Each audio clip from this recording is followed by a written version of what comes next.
SSLC മാത്തമാറ്റിക്സിൻ്റെ previous year questions ആണ്. March 2022 ചോദിച്ച സമാന്തര ശ്രേണികൾ എന്ന് പറയുന്ന ചാപ്റ്ററിലെ ക്വസ്റ്റ്യൻസും അതിൻ്റെ സൊല്യൂഷൻസുമാണ്. അതിൽ ആദ്യത്തെ ക്വസ്റ്റ്യൻ ഇതാണ്: 3, 7, 11 എന്ന സമാന്തര ശ്രേണിയുടെ പൊതുവ്യത്യാസം എത്ര? സമാന്തര ശ്രേണി തന്നിട്ടുണ്ട് 3, 7, 11.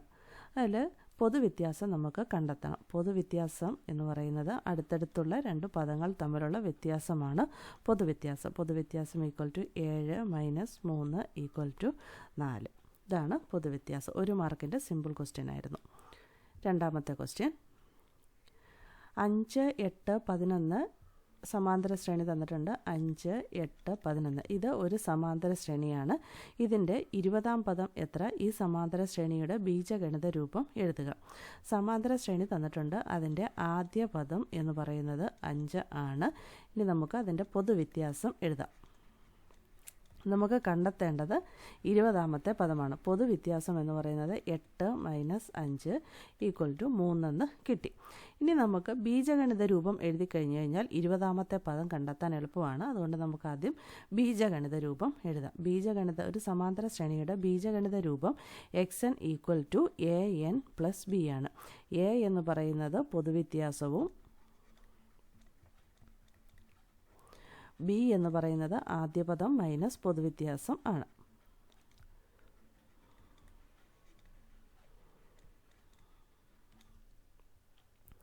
അപ്പം xn = പൊതുവ്യത്യാസം നമുക്കറിയാം 3 n + b എന്ന് പറയുന്നത് ആദ്യ പദം മൈനസ് പൊതുവ്യത്യാസം. ആദ്യ പദം 5, പൊതുവ്യത്യാസം 3. അപ്പം നമ്മുടെ സമാന്തര ശ്രേണിയുടെ ബീജഗണിത രൂപം xn = 3n + 2 എന്ന് കിട്ടി.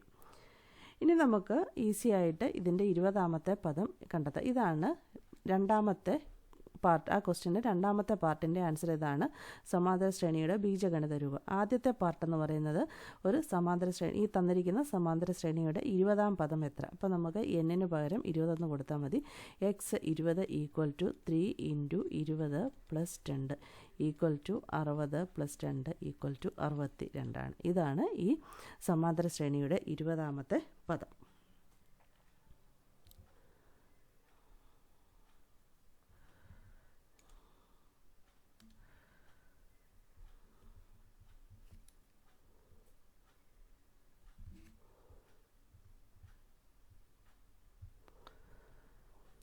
ഇനി അടുത്ത ക്വസ്റ്റ്യൻ: ഒരു സമാന്തര ശ്രേണിയുടെ തുകയുടെ ബീജഗണിത രൂപം n² + n ആണ്. ഈ സമാന്തര ശ്രേണിയുടെ ആദ്യ പദം എന്ത്? ഈ സമാന്തര ശ്രേണിയുടെ ആദ്യത്തെ 10 പദങ്ങളുടെ തുക എന്ത്? തന്നിരിക്കുന്ന ക്വസ്റ്റ്യൻ ശ്രദ്ധിച്ച് വായിച്ചു നോക്കണം. ഒരു സമാന്തര ശ്രേണിയുടെ ബീജഗണിത രൂപമല്ല തന്നിരിക്കുന്നത്, ഒരു സമാന്തര ശ്രേണിയുടെ തുകയുടെ ബീജഗണിത രൂപമാണ് തന്നിരിക്കുന്നത്. അതായത് നമ്മൾ സാധാരണ എഴുതുന്ന ഒരു സമാന്തര ശ്രേണിയുടെ ബീജഗണിത രൂപം xn = an + b എന്നാണ് എഴുതാറ്. അതായത് ഒരു സമാന്തര ശ്രേണിയുടെ ബീജഗണിത രൂപം. ഇവിടെ തന്നിരിക്കുന്നത് തുകയുടെ ബീജഗണിത രൂപമാണ്. തുകയുടെ ബീജഗണിത രൂപം. അങ്ങനെയാണ് നമുക്ക് Sn = n² + n എന്ന് എഴുതാം. ഇത് തന്നിരിക്കുന്നത് തുകയുടെ ബീജഗണിത രൂപമാണ്. ഇതിൽ നമുക്ക് ആദ്യത്തെ ക്വസ്റ്റ്യൻ നോക്കാം. ഈ സമാന്തര ശ്രേണിയുടെ ആദ്യ പദം എന്ത്? ആദ്യ പദം കണ്ടെത്താൻ വേണ്ടി ഇതിൻ്റെ അകത്ത് 1 എന്ന് കൊടുത്താൽ മതി. S1 = 1² + 1 = 2. അതായത് ഈ S1 എന്ന് കണ്ടെത്തുന്നത് ആദ്യത്തെ പദത്തിൻ്റെ തുകയാണ്. അപ്പോൾ ആദ്യത്തെ പദത്തിൻ്റെ തുക എന്ന് പറയുന്നത് ആദ്യത്തെ പദം തന്നെയാണ്. അപ്പോൾ ഈ S1 എന്ന് പറയുന്നത് 2 ആണ്. ആദ്യത്തെ പദങ്ങളുടെ തുക തന്നെയാണ് ആ സമാന്തര ശ്രേണിയുടെ ആദ്യ പദം. അപ്പോൾ ആദ്യ പദം എന്ന് പറയുന്നത് നമുക്ക് എത്ര കിട്ടി? 2 എന്ന് കിട്ടി. ഇനി രണ്ടാമത്തെ പാർട്ട് ഇതാണ്: ഈ സമാന്തര ശ്രേണിയുടെ ആദ്യത്തെ 10 പദങ്ങളുടെ തുക എന്ത്? അപ്പോൾ നമുക്ക് അവിടെ കണ്ടെത്തേണ്ടത് S10 ആണ്. അതായത് സമാന്തര ശ്രേണിയുടെ 10 പദങ്ങളുടെ തുകയുടെ ബീജഗണിത രൂപം നമുക്ക് തന്നിട്ടുണ്ട്. Sn = n² + n. S10 എന്നുള്ളത് നമ്മൾ S10 = 10² + 10. അതായത് n² + n-ൻ്റെ അവിടെ എന്നിൻ്റെ 10 കൊടുത്താൽ മതി. ഈക്വൽ ടു 100 അധികം 10 ഈക്വൽ ടു 110. വളരെ സിമ്പിൾ ക്വസ്റ്റ്യൻ ആണ്. പക്ഷേ ക്വസ്റ്റ്യൻ ശ്രദ്ധിച്ച് വായിച്ചില്ലെങ്കിൽ നമ്മൾ സ്വാഭാവികമായിട്ട് എല്ലാ ക്വസ്റ്റ്യനും ഈസി ആയിട്ട് ചെയ്തു പോയതുപോലെ സമാന്തര ശ്രേണിയുടെ ബീജഗണിത രൂപമാണ് ക്വസ്റ്റ്യൻ്റെ അത് തന്നിരിക്കുന്നത് എന്ന് പറഞ്ഞാൽ നമ്മൾ ചെയ്യും. അപ്പോൾ നമ്മുടെ ആൻസർ കിട്ടുന്നത് വേറെ ആയിരിക്കും. ക്വസ്റ്റ്യൻ ശ്രദ്ധിച്ച് നോക്കണം. ഒരു സമാന്തര ശ്രേണിയുടെ തുകയുടെ ബീജഗണിത രൂപമാണ് ക്വസ്റ്റ്യൻ്റെ അകത്ത് തന്നിരിക്കുന്നത്. സമാന്തര ശ്രേണിയുടെ ബീജഗണിത രൂപമല്ല തന്നിരിക്കുന്നത്.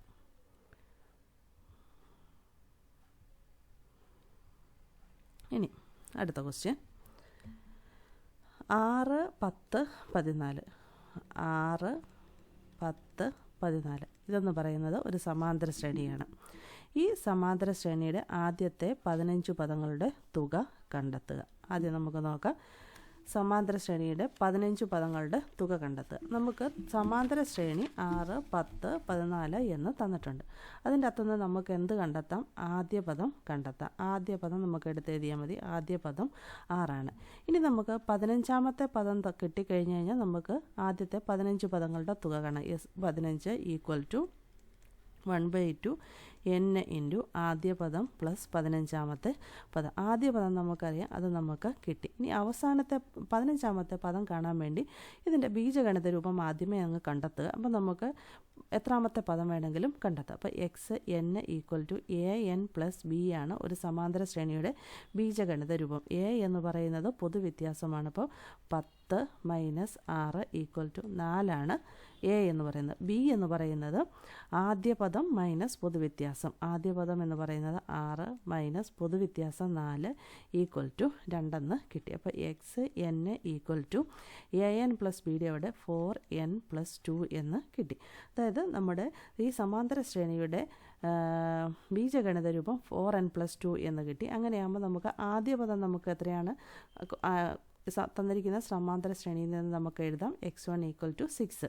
ദെൻ പിന്നെ കാണേണ്ടത് ആദ്യത്തെ 15 പദങ്ങളുടെ തുകയാണ്. അപ്പോൾ 15ാമത്തെ പദം എന്ന് പറയുന്നത് ഈ എക്സ് എന്നിൻ്റെ അവിടെ എന്ത് കൊടുക്കണം? 15 എന്ന് കൊടുത്താൽ മതി. 4 ഇൻറ്റു 15 അധികം 2. 15 4 60. 60 പ്ലസ് 2 62. അപ്പോൾ 15ാമത്തെ പദം നമുക്ക് എന്തെന്ന് കിട്ടി?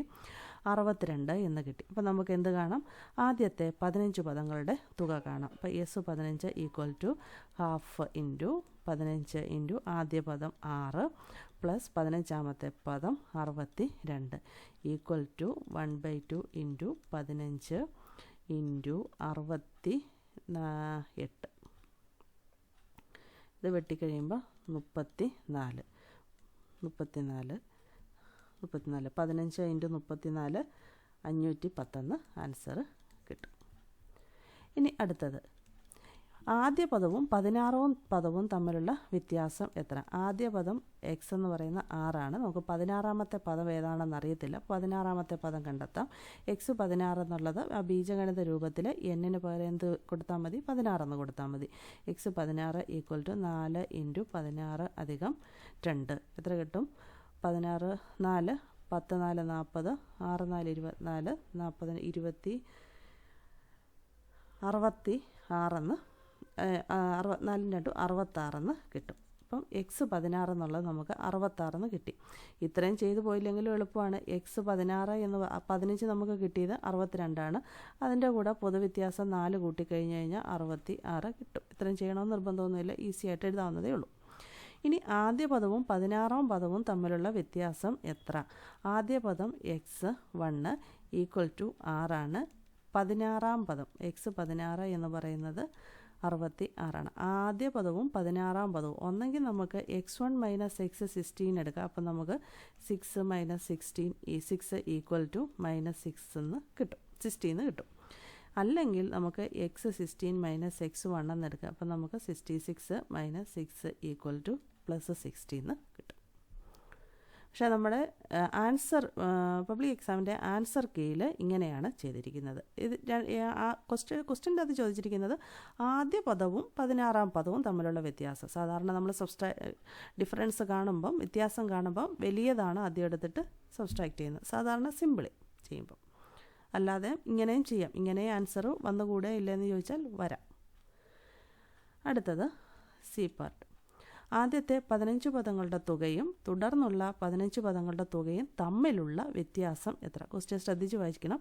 ആദ്യത്തെ 15 പദങ്ങളുടെ തുക നമ്മൾ കണ്ടെത്തിയിട്ടുണ്ട്. S15 അത് 510 ആണ്. ഇനി തുടർന്നുള്ള 15 പദങ്ങൾ, അതായത് S16 മുതൽ 30 വരെയാണ് അടുത്ത 15 പദങ്ങൾ. അതിൻ്റെ തുക എത്രയാണെന്ന് നമുക്ക് കണ്ടെത്തണം. അത് നമുക്ക് നോക്കാം. S16 നമ്മളിവിടെ X16 നമ്മൾ കണ്ടെത്തിയിട്ടുണ്ട്. ഇനി നമുക്ക് ഇതുപോലെ X30 നമുക്ക് കണ്ടെത്താം. അപ്പോൾ എത്ര കിട്ടും? 4 × 30 + 2 = 120 + 2 = 122. നമുക്ക് അതും കിട്ടി. 16 മുതൽ 30 വരെയുള്ള 15 സംഖ്യകൾ, അതായത് ആദ്യത്തെ 15 പദങ്ങളുടെ തുക കാണണം. അത് കഴിഞ്ഞ് വരുന്ന 16ാമത്തെ പദം തൊട്ട് 30 വരെയുള്ള പദങ്ങളാണ് അടുത്ത 15 പദങ്ങൾ. അതിൻ്റെ തുകയാണ് ഞാൻ ഇങ്ങനെ എഴുതിയേക്കുന്നത്. S16 മുതൽ 30 വരെയുള്ള പദങ്ങൾ. അപ്പം അതിൻ്റെ ഇക്വേഷൻ എങ്ങനെ എഴുതാം? ½ × എത്ര പദങ്ങളാണ്? 15 പദങ്ങളാണ്. പിന്നെ എങ്ങനെയാണ്? X16 പ്ലസ് അടുത്ത ഏതാണ്? X30. ആദ്യ പദം പ്ലസ് അവസാന പദം. ½ × 15 × 15ാമത്തെ പദം 16ാമത്തെ പദം. 16ാമത്തെ പദം എന്ന് പറയുന്നത് 66. 30ാമത്തെ പദം എന്ന് പറയുന്നത് 122 = ½ × 15 × ഈ 122 66 കൂടെ കൂട്ടുമ്പോൾ നമുക്ക് 188 എന്ന് കിട്ടും. ഇതിനെയും ഈ രണ്ടും കൂടെ കട്ട് ചെയ്ത് കഴിഞ്ഞാൽ 94 എന്ന് ആകും. അപ്പോൾ 15 × 94 നമുക്ക് കിട്ടും 1410 എന്ന് ആൻസർ കിട്ടും. അപ്പം നമുക്ക് 2 സമ്മ് കിട്ടി, അതായത് 2 തുക കിട്ടി. ഏതൊക്കെയാണ്? ആദ്യത്തെ 15 പദങ്ങളുടെ തുക കിട്ടി, പിന്നീട് വരുന്ന 15 പദങ്ങളുടെ തുക കിട്ടി. സി പാർട്ടിൻ്റെ ക്വസ്റ്റ്യൻ ശ്രദ്ധിച്ച് വായിക്കണം. ആദ്യത്തെ 15 പദങ്ങളുടെ തുകയും തുടർന്നുള്ള 15 പദങ്ങളുടെ തുകയും തമ്മിലുള്ള വ്യത്യാസം, അതായത് S16 - 30, അതായത് 16 മുതൽ 30 വരെയുള്ള പദങ്ങളും തുകയും 15 പദങ്ങളുടെ തുകയും തമ്മിലുള്ള വ്യത്യാസമാണ് കണ്ടെത്തേണ്ടത്. അപ്പോൾ എത്ര കിട്ടും ആൻസർ? 1410 - 510. അപ്പോൾ എത്ര കിട്ടും? 9 × 14 900 എന്ന് ആൻസർ കിട്ടും. ക്വസ്റ്റ്യൻസ് എല്ലാം എളുപ്പമായിരുന്നു, പക്ഷേ ഈ ക്വസ്റ്റ്യനിൽ നല്ല ശ്രദ്ധിച്ച് വായിച്ചില്ലെങ്കിൽ തെറ്റിപ്പോകുന്ന തരത്തിലുള്ള ക്വസ്റ്റ്യൻസും ആയിരുന്നു. ഇത്രയാണ് മാർച്ച് 2022 സമാന്തര ശ്രേണികൾ എന്ന് പറയുന്ന ചാപ്റ്ററിൽ നിന്ന് ചോദിച്ച ക്വസ്റ്റ്യൻസ്.